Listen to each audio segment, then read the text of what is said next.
Sir ऐसे ही कह रहे होंगे, पर ये तो 2 हफ्ते 3 हफ्ते पुरानी हो गई मूवी, अभी भी थिएटर्स भरे हुए हैं। गावा सर एक्चुअली टिकट नहीं मिल रहा है आपको? आपने सही में स्कैन करा था क्या? अभी बिल्कुल बिल्कुल, जो मुझे शो में चाहिए, मुझे तो वक्त शाम को ही मिलता है। हाँ, उसमें मिल नहीं रही है। वो डायरेक्टर साहब भी कह रहे हैं, मैंने भी चेक करा था, सिर्फ सामने की लाइन में ही मिल रहे हैं। अच्छा है कि फिल्म बहुत अच्छी चल रही है, चलनी भी चाहिए। बढ़िया मूव पीवीआर पे मार्क करता हूँ मूव। पहले गावा सर आपका आज का ओपनिंग के बाद का ट्रेड। लेकिन पीवीआर मुझे बहुत ही अच्छा लगता है। इस वक्त वीरू ने बहुत ही अच्छा स्टॉक पकड़ा है, न्यू हाई पर चल रहा है, क्लियरली न्यू हाई चल रहा है। मुझे इसका लागत 1850 नजर आता है। उसके बाद कहां जाएगा कहना मुश्किल है, क्योंकि वहां पर रेसिस्टेंस नहीं है। स्टॉप लगाइए 1800 का नीचे का, और पीवीआर अच्छा लगता है, इनकी बात है। दूसरा जो स्टॉक मुझे पसंद है इस वक्त, वो है गोदरेज प्रॉपर्टीज। बढ़िया है, बहुत अच्छा ब्रेकआउट मिला है, गैप अप ओपन। मुझे लगता है 1580 का स्टॉप लगाना चाहिए गोदरेज प्रॉपर्टीज में। 1625 से 1650 ये एक पॉसिबिलिटी है गोदरेज प्रॉपर्टीज।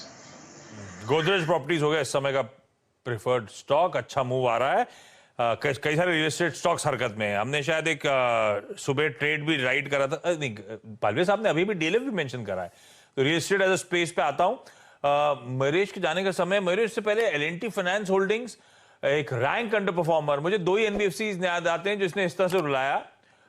एक तो ये था, दूसरा दोनों बड़े बड़े क्या कहते हैं बिजनेस हाउसेस के आर्म्स जो है एनबीएफसीज के, एक वो महिंद्रा का आर्म और एक लार्सन एंड टुब्रो का आर्म, महिंद्रा फाइनेंस और एल&टी फाइनेंस। इन दोनों ने बहुत रैंक अंडर परफॉर्मेंस दिखाया।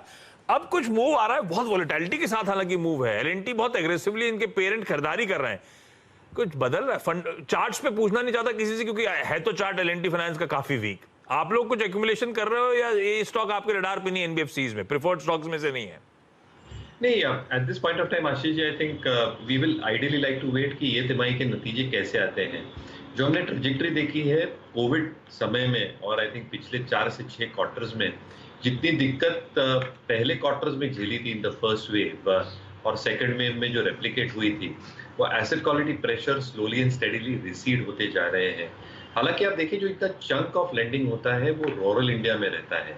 तो यहाँ पे अगर कुछ डिस्क्रिशनरी ट्रेंड्स कम होते हैं, क्योंकि आई थिंक इन्फ्लेशनरी कंसर्न्स जो काफी आई थिंक प्रोमिनेंट हो रहे हैं आज के तारीख में सेकंड राउंड इन्फ्लेशन क्रूड के वजह से, और अगर बाइंग या discretionary spending rural India semi urban India की कम होती है, तो कहीं ना कहीं I think the kind of expectation जो हम बांध के सकते हैं कि आई थिंक क्या additional loans even if these companies want to disburse ले पाएंगे कस्टमर्स इन दीज एरियाज, ये थोड़ा कहना आई थिंक थोड़ा स्केप्टिकल हो जाता है। और at the same time I think जो एग्जिस्टिंग लोन प्रोवाइडर्स हैं जिनको लोन दिए गए हैं, I think with inflationary cost zooming up rural और सेमी अर्बन बजट्स में, क्या servicing of these loans be possible, या थोड़े I think asset quality pressures वापस उभर के आएंगे। तो आई थिंक ये 2 ब्रॉड एस्पेक्ट्स है जिसकी वजह से आई थिंक थोड़े ये स्टॉक्स वॉलेटाइल रह सकते हैं। और इसलिए आई थिंक हम देखना चाहते हैं कि तिमाही के नतीजे कैसे हैं and whether they are showing an increasing trend, और उसके बाद हम